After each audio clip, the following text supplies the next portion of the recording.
So people keep saying that Marvel is falling off, and they are not necessarily wrong.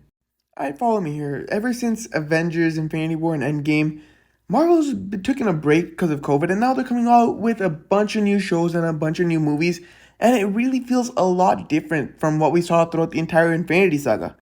For a majority of the Infinity Saga, especially in Phase 1, what happened was we were introduced to solo character movies like Iron Man, Hulk, Thor, Captain America, and whatnot, and finally it all led to one big Avengers movie. And like in each movie, they all had things that were connecting to each other, and especially the post-credit scenes, which were all kind of hinting towards a big future, not only towards future movies, but also towards a bigger future of the Avengers working together, the Avengers Initiative.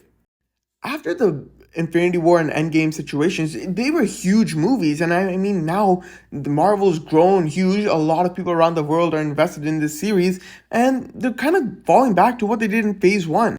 They're kind of just repeating character movies. I mean, character movies are necessities. I mean, we all love those, but like the issue is that they're not really connecting to a more cohesive sort of story. It's kind of turning into DC. Like, I mean, now DC is coming out with amazing character movies. I mean, Shazam, Aquaman, the 2016 Wonder Woman, they're all individually great movies, but cohesively, they're not working together to create a universe, or a good one at least.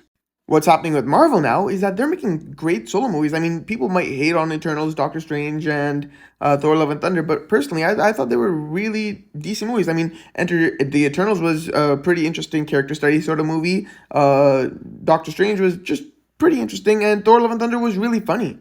But if you try connecting them, they don't really connect. And I mean, yeah, we're talking some huge things like the multiverse and timelines and all that, but like the movies aren't connecting with each other as much in the movies. I mean, even with in Spider-Man No Way Home, Kevin Feige had to explain that the reason Strange spell didn't work and caused the entire multiversal disaster was because Kang disappeared in Loki. Marvel really needed to change its formula to kind of like in post-credit scenes, or at least show one post-credit scene, which is kind of hinting to a bigger future, the bigger picture, kind of indicating everything's heading towards Secret Wars or this major villain. And I mean, yeah, they're slowly indicating that, but we have no idea who the next major villain is or what the next major plotline is, other than from what we know from future titles that are coming out.